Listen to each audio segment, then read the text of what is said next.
कहानी की शुरुआत में हमें दिखाया जाता है कि कनाडा की आबादी बहुत ज्यादा बढ़ चुकी है, इसलिए यहाँ के गवर्नमेंट ने एक से ज्यादा बच्चे पैदा करने पर प्रतिबंध लगा दिया है। अगर किसी का पहला बच्चा मर भी गया है तब भी वह दूसरा बच्चा पैदा नहीं कर सकता है, और अगर कोई ऐसा करता है तब उसे गवर्नमेंट के द्वारा सजा दी जाती है, जिसमें उसे दुनिया की सबसे खतरनाक जेल में भेज दिया जाता है। और इसलिए कनाडा के सभी बॉर्डर पर हाई सिक्योरिटी लगा रखी है, जिससे बिना जांच के कोई भी बाहर नहीं जा सके। यहाँ पर हम एक हस्बैंड वाइफ को देखते हैं जिसमें जोन नाम का एक आदमी है जो कि एक फौजी है, और उसके साथ उसकी वाइफ है जिसका नाम कैरन है। कैरन प्रेग्नेंट है, इसलिए वो छुपकर यहाँ से दूर जा रही है, लेकिन बॉर्डर क्रॉस करने से पहले आर्मी वाले इनको रोक लेते हैं और इनकी चेकिंग की जाती है। अब चेकिंग के दौरान कैरन देखती है कि उसके आगे जो महिला है वो प्रेग्नेंट है, इसलिए आर्मी वाले उसको पकड़ लेते हैं। ये देखकर कैरन बहुत ज्यादा डर जाती है। अब कैरन हिम्मत दिखाते हुए चेकिंग के लिए आगे बढ़ती है और वो बच जाती है, पर एक ऑफिसर को उसके ऊपर शक हो जाता है, इसलिए जॉन और कैरन दोनों ही यहाँ से भागने लगते हैं। जॉन कैरन को यहाँ से भागने के लिए कहता है और खुद आर्मी वालों के पास पहुँच जाता है, जिससे आर्मी वाले उसको पकड़ लेते हैं। इसके बाद जॉन को सभी कैदियों के साथ दुनिया की सबसे खतरनाक जेल में लेकर जाया जाता है, जो कि रेगिस्तान के बिल्कुल बीच में बनी थी। यहाँ पर सभी कैदियों के कपड़े उतारकर उनको बाहर बुलाया जाता है और एक एक कैदी को बुलाकर उसके पेट के अंदर एक ट्रैकर डाल दिया जाता है। इसके बाद जेल का डायरेक्टर पोस्ट सभी कैदियों को बताता है कि हमने जो तुम्हारे पेट के अंदर एक ट्रैकर डाला है, अगर तुम जेल की येलो लाइन को क्रॉस करोगे तब तुम्हारे पेट के अंदर बहुत तेज दर्द होगा, और अगर तुम रेड लाइन को क्रॉस करते हो तब तुम्हारा पेट ब्लास्ट हो जाएगा। यह सुनकर एक कैदी बहुत ज्यादा डर जाता है और वो जेल की येलो लाइन को क्रॉस कर देता है, जिससे उसके पेट में बहुत तेज दर्द होता है। अब उसे दर्द में इस बात का एहसास ही नहीं हुआ कि उसने रेड लाइन भी क्रॉस कर दी है, इसलिए उसका पेट फूलने लगता है और ब्लास्ट होने से उसकी मौत हो जाती है। अब सभी कैदियों को लिफ्ट से एक अंडरग्राउंड जेल में लेकर जाया जाता है, जो कि काफी गहराई में थी। यहाँ पर जोन की दोस्ती एक आदमी से हो जाती है। सेल में पहुँचने के बाद जॉन को डी-डे और अब्राहम नाम के दो आदमी मिलते हैं, जो कि उसको बताते हैं कि यहाँ पर सपना देखना अलाउड नहीं है, इसलिए वो कोई भी सपना नहीं देख सकता है। लेकिन जॉन के सोने के बाद यहाँ पर उसके ऊपर एक मशीन आता है और वो उसके दिमाग को स्कैन करने लगता है, जिससे उसे पता चल जाता है कि जॉन अपनी वाइफ का सपना देख रहा है, और उसका यह सपना डायरेक्टर अपने कंट्रोल रूम से देख रहा होता है, जिससे वो उसके पेट में लगे रैकर को ऑन कर देता है, जिससे उसके पेट में बहुत तेज दर्द होने लगता है और वो नींद से जाग जाता है। अगले दिन जॉन जब बाकी मजदूरों के साथ काम कर रहा था तब वो देखता है कि एक मेडॉक्स नाम का आदमी नीनू को लड़की समझकर उसका फायदा उठाने की कोशिश कर रहा है, इसलिए जोन वहां पर जाकर उससे झगड़ा करने लगता है। लेकिन तभी यहाँ पर वो मशीन पहुंच जाता है और उन तीनों की सिक्योरिटी डिवाइस को ऑन कर देता है, जिससे उनके पेट में बहुत तेज दर्द होने लगता है। इसके बाद इन तीनों को लेजर सेल के अंदर बंद कर दिया जाता है और इनसे पूछा जाता है कि झगड़ा किसने स्टार्ट किया, लेकिन नीनू मेडॉक से काफी डरता था, इसलिए वो कुछ बोल ही नहीं पाता है, और जॉन नीनू को बचाने के लिए उस झगड़े को अपने ऊपर ले लेता है।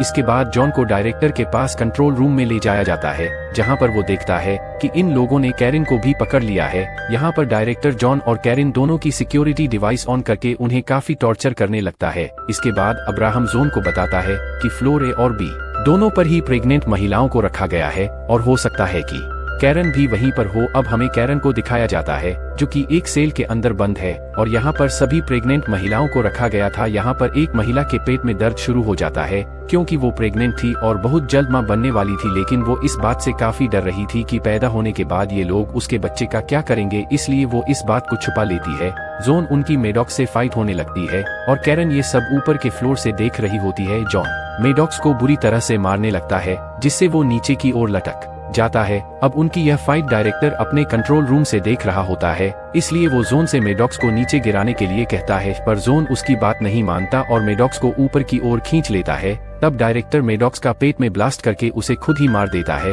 अब इससे पहले जॉन को गार्ड अपने साथ पकड़ कर लेकर जाएं, वो मेडॉक्स के पेट से निकली सिक्योरिटी डिवाइस को चोरी से उठा लेता है और उसको नीनू को देकर यहाँ से चला जाता है। अब जॉन को डायरेक्टर की बात न मानने की वजह से एक सर्कल में बांध दिया जाता है, और यहाँ पर आखिरी बार कैरिन को उसे देखने के लिए लाया जाता है। अब देखने के बाद कैरिन को गार्ड यहाँ से ले जाते हैं और जॉन जिस सर्कल से बंधा हुआ था उसको घुमाया जाता है। सर्कल के घूमने के बाद जोन का दिमाग पूरी तरह से घूम जाता है और उसके दिमाग में पुरानी यादें आने लगती हैं। 3 दिन के बाद वो कैरिन को अपने ऑफिस में बुलाता है और उससे कहता है कि कुछ ही घंटों में इस सर्कल पर लोगों की मौत हो जाती है, लेकिन क्या वजह है कि जॉन 3 दिन तक इस सर्कल पर टिका हुआ है। यहाँ पर वो कैरिन के सामने एक शर्त रखता है कि अगर वो अपने हस्बैंड और अपने बच्चे को बचाना चाहती है तो तुम्हें मुझसे शादी करनी होगी। अब कैरिन के पास कोई दूसरा रास्ता नहीं था अपने हस्बैंड और अपने बच्चे की जान को बचाने का, इसलिए वो डायरेक्टर की बात मान लेती है। अब जॉन को भी छोड़ दिया जाता है, लेकिन जॉन की हालत काफी खराब हो चुकी थी। जॉन ना ही तो किसी से बात कर पा रहा था और ना ही उसे किसी भी दर्द का एहसास हो रहा था। इसका मतलब यह है कि वह जिंदा तो है पर उसके दिमाग ने काम करना बंद कर दिया है। दूसरी तरफ हम कैरन को देखते हैं जो कि अब डायरेक्टर के साथ रहती है, लेकिन एक रात कैरन देखती है कि डायरेक्टर एक चेयर पर बैठा है और उसके शरीर से बहुत सारी वायर जुड़ी हुई हैं। यह देखकर कैरन काफी हैरान होती है कि आखिर यह सब क्या कर रहा है, पर बाद में कैरन को पता चलता है कि वो कोई नॉर्मल इंसान नहीं है, वो एक एडवांस ह्यूमन में बदल दिया गया है। वो एक ऐसा इंसान बन चुका है जिसे कभी भूख ही नहीं लगती। खाने की जगह वो इन वायर के जरिए अपने शरीर में महीने में एक बार एमिनो एसिड ट्रांसफर करता है। यहाँ पर वो कैरन को बताता है कि प्रेग्नेंट महिलाओं के जो बच्चे पैदा होते हैं हम उनको भी इसी तरह के ह्यूमन में बदल देते हैं, जिसे धीरे धीरे नॉर्मल इंसानों को पृथ्वी से खत्म कर दिया जाए जिन्हें भूख और प्यास लगती है। यह सुनकर कैरन काफी ज्यादा डर जाती है। अब 4 महीने गुजर चुके थे लेकिन जॉन की हालत में अभी तक कोई भी सुधार नहीं आया था। एक दिन अब्राहम उसको बताता है कि उसकी बीवी बहुत जल्द मां बनने वाली है, लेकिन वो उसकी इस बात पर कोई भी रिएक्ट नहीं करता है, पर उसकी आंख से एक आंसू टपक जाता है। दूसरी ओर हमें कैरन को दिखाया जाता है जो कि डायरेक्टर एक दिन बहुत ज्यादा शराब पिला देती है जिससे वो बेहोश हो जाता है। अब कैरन कंट्रोल रूम में होती है और वो वहाँ से जॉन के सपने में पहुँच जाती है, जहाँ पर जॉन देखता है कि बचपन में वो एक गड्ढे में फंसा हुआ है और कैरन उसे बाहर निकालने की कोशिश कर रही है। काफी कोशिश के बाद कैरन उसे गड्ढे से बाहर निकाल लेती है, जिससे जॉन की आंख खुल जाती है और उसके सभी दोस्त देखते हैं कि वो पूरी तरह से ठीक हो चुका है। अब जॉन अब्राहम से इस जेल से बाहर निकलने के लिए मदद मांगता है, इसलिए जॉन भी उसकी मदद करने के लिए तैयार हो जाता है। अब जॉन के ठीक होने की खबर कैरन तक पहुंचा दी जाती है, जिससे वो काफी खुश होती है। अब नीनू सिक्योरिटी डिवाइस को जॉन को दे देता है। जॉन की मेडॉक्स के पेट के अंदर से निकली थी, लेकिन तभी डीडी उनको बताता है कि यहाँ पर आने से पहले वो एक बहुत अच्छा कंप्यूटर ऑपरेटर था, इसलिए वो इस डिवाइस को चेक करके ये बता सकता है कि ये हमारे किस तरह से काम आ सकती है। दूसरी ओर कैरन डायरेक्टर ऑफिस से एक डायमंड जैसी दिखने वाली डिवाइस को चुरा लेती है, लेकिन तभी डायरेक्टर यहाँ पर आ जाता है, पर कैरन उसको मुंह के अंदर रख लेती है।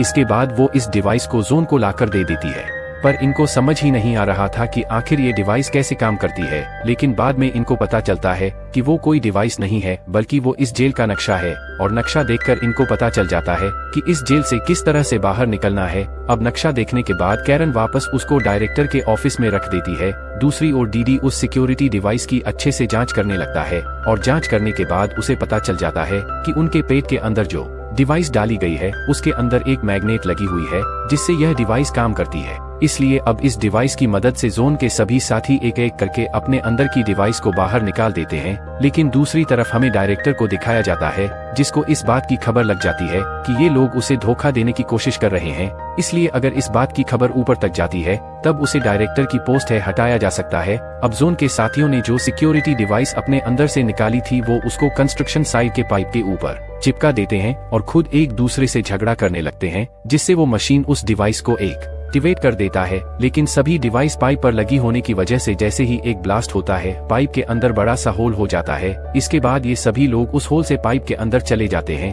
क्योंकि वो पाइप बाहर जाने का रास्ता था, पर डायरेक्टर कंट्रोल रूम से देख रहा होता है, इसलिए वो पाइप के अंदर गर्म गैस छोड़ देता है। इसके बाद पाइप के अंदर एडवांस मशीन आ जाते हैं और उनके ऊपर गोलियां चलाने लगते हैं, इसलिए उनका एक साथी डर कर यहाँ से बाहर भागने लगता है, पर मशीन उस पर गोलियां चला देता है जिससे उसकी मौत हो जाती है। दूसरी तरफ अब्राहम कैरन को लेने के लिए गया हुआ था, पर तभी वहाँ पर डायरेक्टर आ जाता है और वो अब्राहम का गला दबाकर उसको मार देता है। इसके बाद वो कैरन को भी पकड़ लेता है। अब जॉन उन रोबोट का मुकाबला करते हुए उनमें से एक मशीन को मार गिराता है, लेकिन जब वो उसको चेक करता है तब उसको पता चलता है कि वो कोई मशीन नहीं है बल्कि वो एक एडवांस ह्यूमन है। अब जॉन उस एडवांस ह्यूमन के गन को उठा लेता है और बाकी सारे एडवांस ह्यूमन को मारते हुए वो डायरेक्टर के ऑफिस तक पहुंच जाता है। लेकिन यहाँ जॉन स्क्रीन पर देखता है कि डॉक्टर उसकी बीवी के पेट से उसके बच्चे को बाहर निकालने की कोशिश कर रहे हैं, इसलिए जॉन डायरेक्टर से इस ऑपरेशन को रोकने के लिए कहता है, पर वो उसकी बात नहीं सुनता है। इसलिए ये सभी लोग उसको पकड़कर वहाँ पर ले जाने लगते हैं,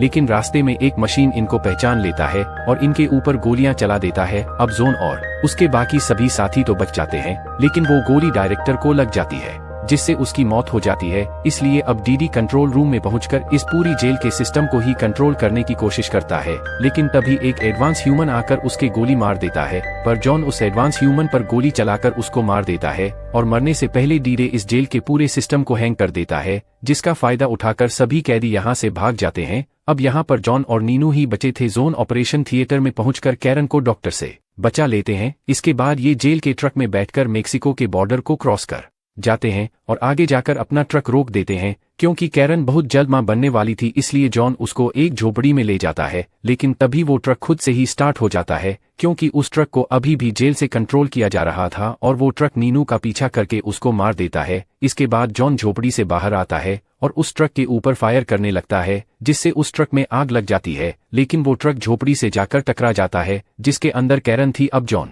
यह देखकर काफी डर जाता है। उसे लग रहा था कि कैरन मर चुकी है, लेकिन कैरन ट्रक के झोपड़ी से टकराने से पहले ही बाहर चली गई थी, इसलिए वो और उसका बच्चा पूरी तरह से सेफ है। ये देखकर जॉन बहुत खुश होता है और जॉन और कैरन दोनों ने ही अपने बच्चे को एडवांस ह्यूमन बनने से बचा ही लिया। इसी के साथ यह मूवी यहाँ समाप्त हो जाती है।